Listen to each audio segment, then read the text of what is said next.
welcome to the lecture on constitutional supercooling. So, this is about the discussion about how in the liquid, depending upon the thermal gradient line, there will be observation of certain undercooling, and because of that you will have the formation of different type of microstructure. You will have depending upon because we have seen the cases of solute segregation.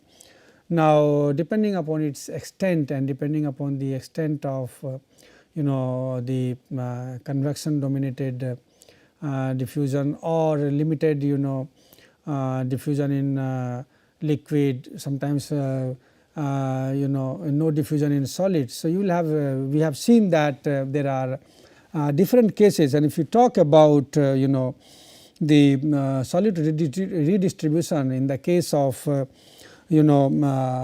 when there is no solid diffusion, then in that case you will have different severity, and what we have seen is that in those cases when you have complete liquid diffusion or mixing, in those cases your solute redistribution will be going like you have in the solid you will have start from Kc naught and then it will move to C naught. So, that there is, and then from here there is complete liquid diffusion.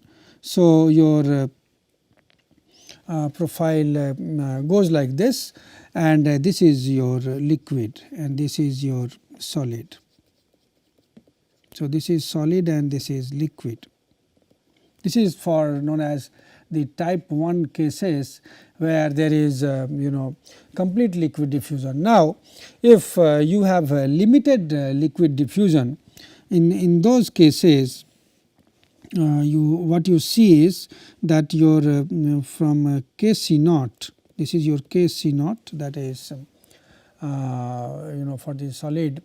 So, then from here you will have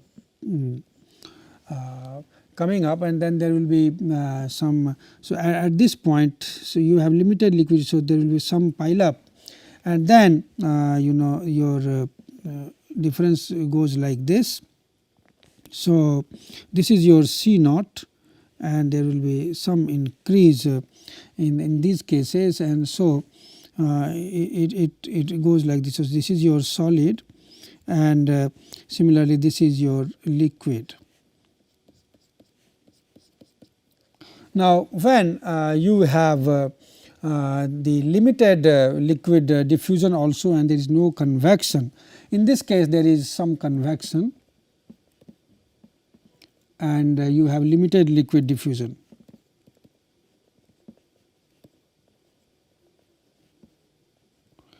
And when you have even no convection and you have limited liquid diffusion, in those cases as you have seen you have initial transients felt, and so in those cases your you have this is as Kc naught. From here you have initial transients which is observed, so that you come to C naught and that moves, so that comes in the solid, and then in the case of liquid again further you will have this drop. So, that way it goes into, so this will be your liquid. So, this is your solid, and similarly this is your liquid.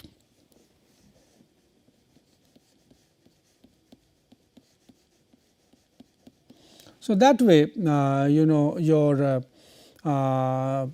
depending upon the concentration of the solute, you see these boundary lines how they move like. Now, based on that now we will talk about the different solidification modes, and also a phenomena known as the constitutional supercooling. So, what we see that during the solidification of pure metal, the solid liquid interface is usually planar. So, when we talk about the solidification of pure metals, in that case the interface moves in a planar way unless severe thermal undercooling is imposed. Now, when we do the solidification of alloys, then the mode of solidification can be planar, cellular or dendritic, depending upon the solidification condition and the material system involved. So, what type of material system is there, how much is the value of K, or how what is the freezing range situations. So, depending on that, so that is the material system involved, and on that basis you have 4 basic types of solid liquid interface morphology as observed during the solidification. One is planar, second is cellular, third is columnar dendritic, and fourth is equiaxed dendritic. So, if you look at the planar, so as it is very much clear that when you have the planar interface, your interface will be move in a plane manner. So, that this will has to move. So, this side you have solid and this interface will move, and that is known as the planar plane front solidification also it is known as. Then you have the cellular. So, in the case of cellular, what is happening that you will have the conditions like this, it will be moving. So, this way so this is the case of so you will have a front which is there which is moving, and that is so this is a case that is planar and this is cellular. Now, further you will have depending upon the severity case, you will have the columnar dendritic structure. So, in that case the structure is something like this. So, you will have the dendritic structure, but you have a a columnar structure. So, this way it will be going like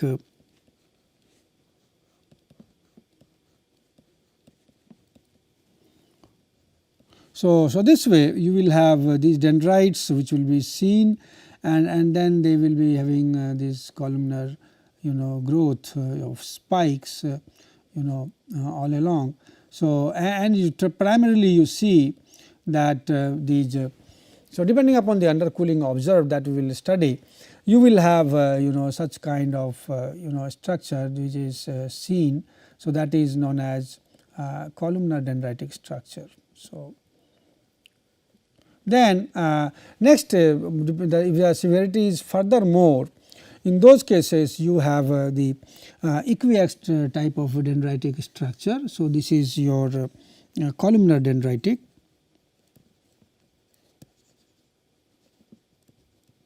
Then you have the equiaxed dendritic. So, in those cases you have structures like so here you have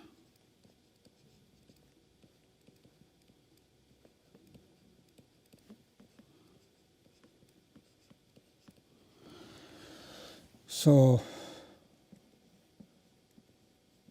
you will have these dendrites appearing, but then ultimately you will have these also in the terms of equiaxed structure. So, you will have here it is in the form of a column, and here it is basically growth is in all the directions. So, that way this kind of structure which you get you will have the equiaxed this is equiaxed dendritic mode of solidification.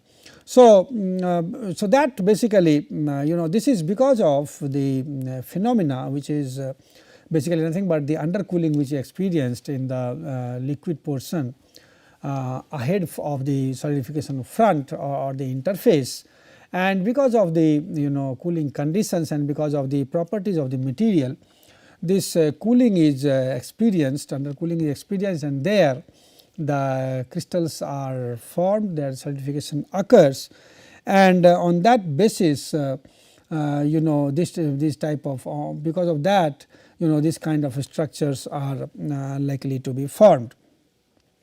So, for that there is a theory which is proposed, that is the constitutional supercooling.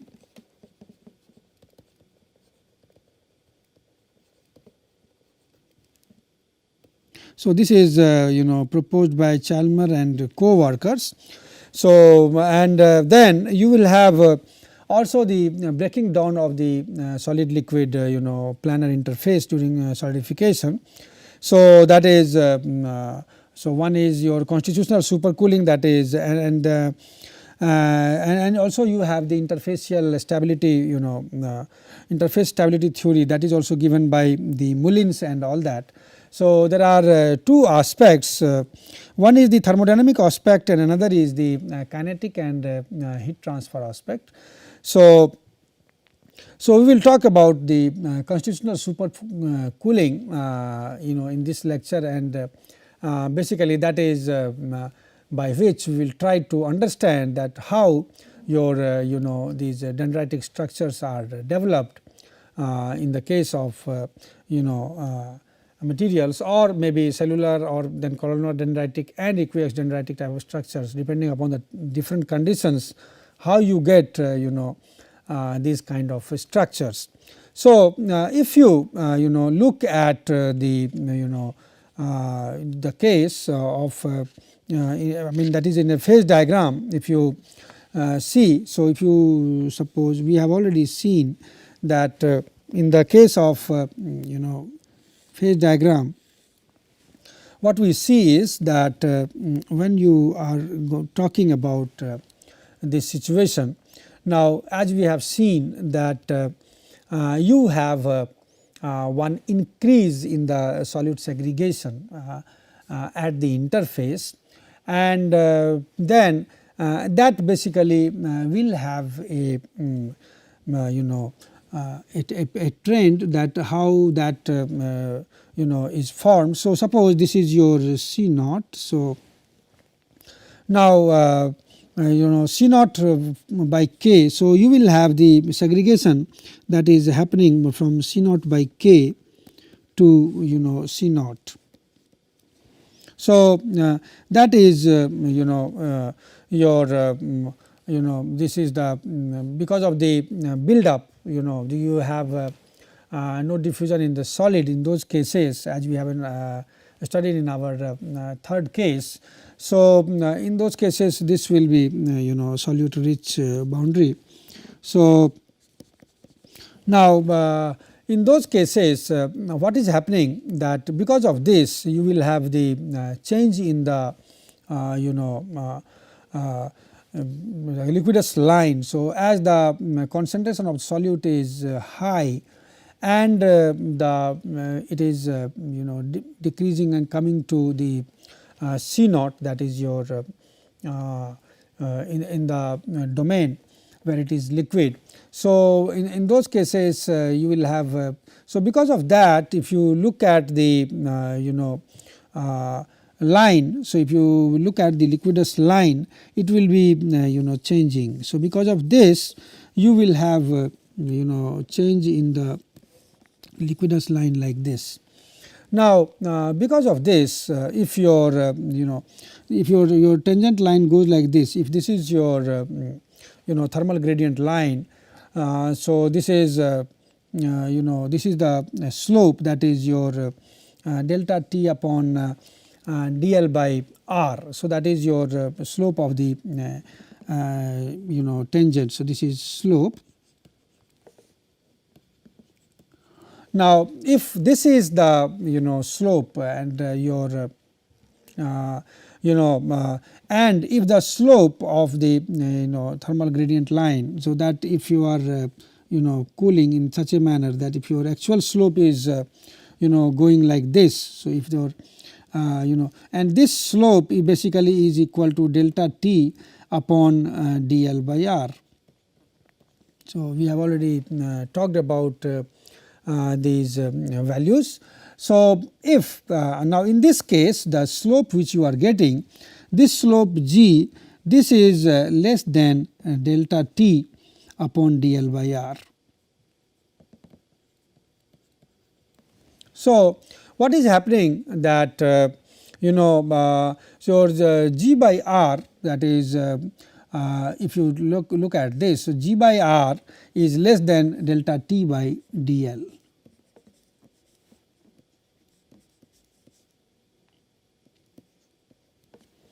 Now, in these cases what is happening that what we see that this region basically, so this is your this is delta T.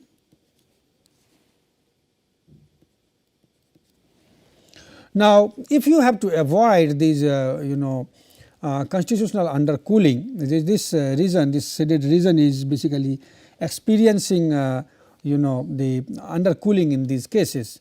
Now, if you have to avoid now if it is facing if it is experiencing the undercooling in such case, in that case there will be crystallization which will be starting. Now, this basically condition, that is if you have to avoid these constitutional undercooling. So, as we see that this difference in the concentration is achieved because of the limited diffusion, and for that since there is there is a region which is formed, that is known as the that experiences undercooling. So, that is why this principle is or this region is known as constitutionally undercooled region, and for avoiding that your condition should be G by R has to be more than more than or equal to delta T by dl. If it is less than that, in that case you will have the the region which is formed, that is constitutionally undercooled, and there the solidification will occur, and this dl by R basically is nothing but the delta. So, based on that only you are finding this delta T upon dl by R. So, that is your slope of this. So, this will be delta T and your delta formed, that is your dl by R. So, based on that only this condition. So, your delta is but nothing but this is dl by R.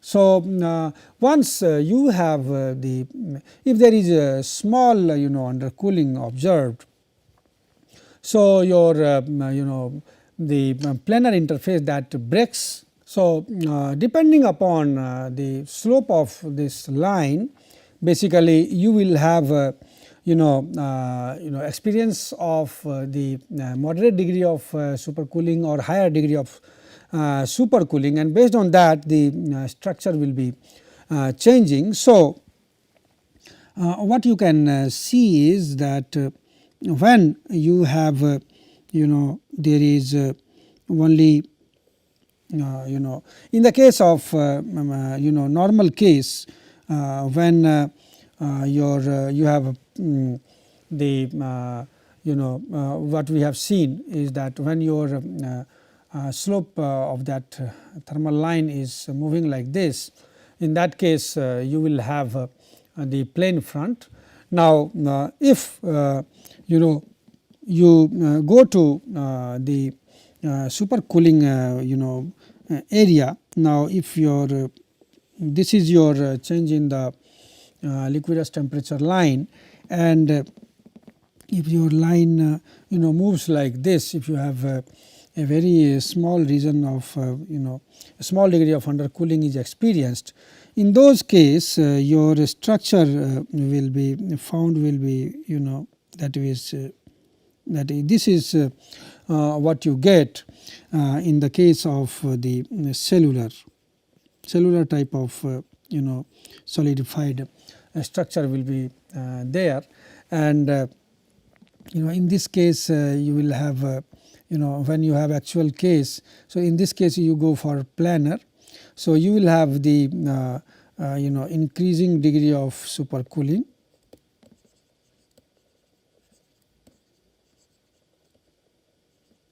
So, if you go further and when uh, the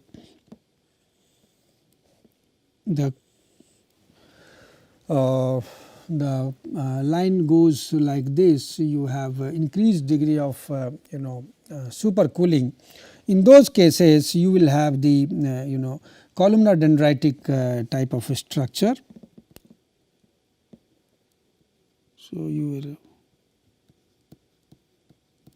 So, your structure goes like this.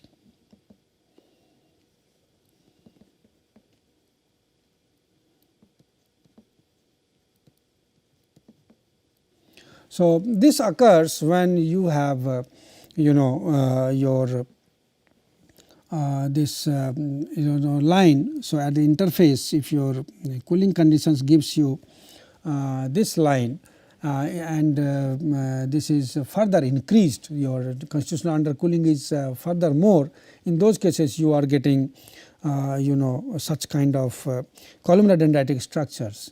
However, if your if your cooling rate gives you this kind of line where there is a very large degree of supercooling experienced, in that case you are going to have the equiax dendritic structure. So, you will have this way you will have columnar you will have the dendritic structures, but they are no longer columnar.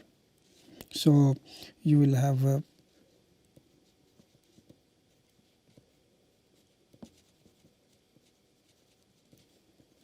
so this way you are getting. So, this way this is the this is your columnar dendritic,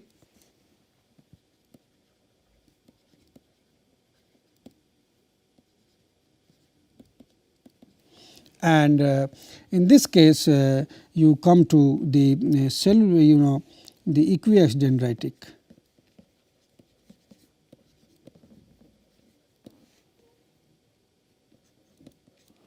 So, the dendritic structures are formed because what you see is that in this case you will have in the ahead of the interface you will have some region where there will be undercooling observed, and in those regions, because of the undercooling, there will be crystallization started, and that leads to the formation of such structures. So, you will have a mushy zone kind of zone where you will have solid and liquid both are formed. Now, these are basically not advantageous in the sense that when you have such structures, in those cases you have the chance that in between these arms you have the probability of liquid getting trapped, and that leads to so while solidification that leads to the probability of formation of shrinkage cavities, because once they are so in such cases, if suppose you have also these are in such cases, as we have discussed, you have there is no proper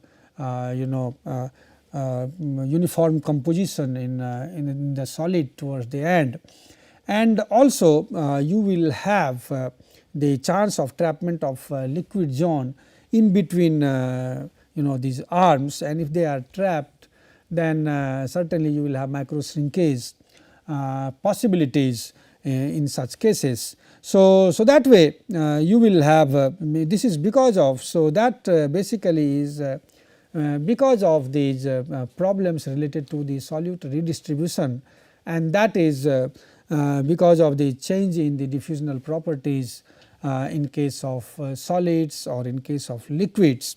So so those so further many a times what we do is that you further do the heat treatment to because the diffusion is decreasing with temperature, again diffusion rate. So, what we do is in many cases we do the treatment for the chemical homogenization, because then the diffusion will further start, because as we have discussed that in such cases when there is a limited diffusion in solid state, or there is no diffusion in solid state. So, you will have the chance of the change in the concentration of solute as the solid is formed from time to time. So, you will have a core structure, you will have difference of concentration of the solute, and for that we do it. But as far as the dendritic structures are concerned, because of the concept of constitutional supercooling, it is because of the material properties. So, how how the phase diagram looks like. So, what we depending upon the degree of the cooling rate which is experienced. So, based on that, basically you will have the experience of the degree of supercooling, and when that is formed. So, in those cases your planar front is broken basically, and the plane front is broken down, and then you will have the on start of or the start of the formation of the cellular type if your degree of undercooling is less, or as it goes on increasing. So, it will move to columnar dendritic, where you will have the arms vertically coming in one direction, because that will be your primary direction of growth of the arm, and you will have some secondary growth also. Secondary arms will be there connected to it, but ultimately you will have mostly the columnar structure. Whereas when it is furthermore, then it is enough to provide the random nucleation, and in those cases you will have the dendritic structure, but then it will be equiaxed, and so further you will have the structures not looking like oriented in a particular direction, but it will have an equiax type of structure which occurs in this case. So, basically based upon the temperature gradient line, this way this constitutional undercooling occurs, and this constitutional undercooling leads to the formation of the the dendritic structures in the case of alloys. Thank you very much.